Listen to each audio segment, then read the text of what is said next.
All right, I'm going to try to finish this story and upload it while I'm riding on my bike. You all gotta excuse the squeakiness of my bike.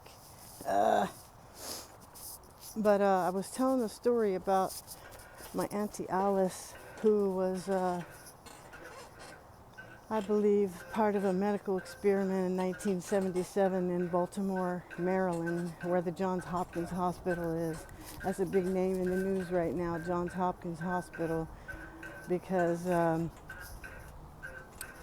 they've been experimenting on people. And this, what I think, is that Aunt Alice was like the 1.0 version of Vicki Morgan, who was killed at 30 on the dark journalist research he showed. She tried to sue Bloomingdale for basically holding her captive for I don't know how many years, enticing her with the job of playing tennis with his daughter and paying her $18,000 a month to sign paperwork for corporations and shit that she didn't know anything about.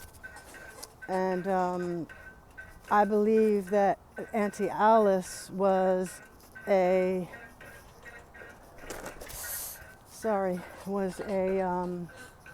what they called a shop girl. Shop girl. Shop girl by day, call girl by night. Because, why do I think that? Because I seen a picture of her out in front of the Baldwin, another name in the news, Baldwin piano store. And she was beautiful compared to the other ladies that they had working there who looked like, dogs with lipstick. But Aunt Alice made her own clothes. She wore tailored stuff. She always had her pumps on, her eyebrows done, hair all immaculate. And this is part of the neighborhood down here. Just want to show you guys. And that's a Masonic building right there. So you can tell because it's all made out of brick. And it's got the beehive and the X's on the outside. That's how you can tell. Well, we'll walk down here, get a little closer, and then you can see what I'm talking about. But yeah, the Baldwin piano store is where she had her picture taken outside with all the people who worked inside the store. My stuff I've lost everything like 4 or 5 times in my life, so I don't believe I have any of those pictures left to remember my auntie. That's my friend's van, who'd been living here for a year, but I don't know where she went. I'm a little concerned about her. Anyway, you can see the work on this building, the X's on the windows. I guess that's some kind of steel or some kind of metal framing in the windows, but the beehives, see the brickwork at the top is beehives, y'all. I'm telling you, all the stuff in plain sight. What else could it be besides beehives? Why would they make the brick like that? If it wasn't beehives, see, they're gentrifying. You can see this is a stack and pack right here. I'm kind of trying to show you. They got the stores down here. These are exclusive shops right by the Satanic post office is right down there in the middle of the block. Okay, they got these boutique style, and then they got housing up above, and they've increased the prices on these properties down here where this used to be a black neighborhood. And so, yeah. See those? They're beehives. And so, I've been on here 4 minutes, going on 5 minutes. Okay. And see those X's there. So, Let's walk over to the post office. I'll show you the sigils. They have sigils that are talismans that hold the negative energy that they put in them when they make them. We could do the same thing with positive energy. See, but we don't know anything about these mystical, magical things, about energy that we cannot see.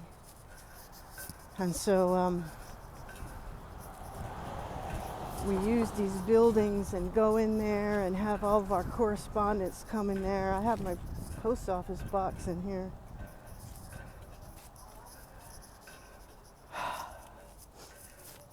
But yeah, my Auntie Alice, see, the story is I went to live with her at 15 because my sister, I don't even call her sister, she's not a sister to me, Bonnie, and I had a parting of the ways when I was 15. The first day school was out and we were left alone at home together. And I told my mother I didn't want to stay there anymore. I wanted to go live with Granny and Aunt Alice, so I did. Here's the sigil. You see that? They made the sigil. This thing right here is the man's initials, Sheldon L. Pollock Corporation. But this is a sigil. They make these by making a grid of numbers, and then they draw the sigil on it, and I don't even know the details of it. But I want to get back to my story. And this is the plaque on the outside. We know LBJ was a demon. And so I'm telling the story like my Aunt Alice was a shop girl and a call girl by night because my mother went to visit her, Carol Ann went to visit her before she met my dad and got pregnant, and her life, turned to shit. And the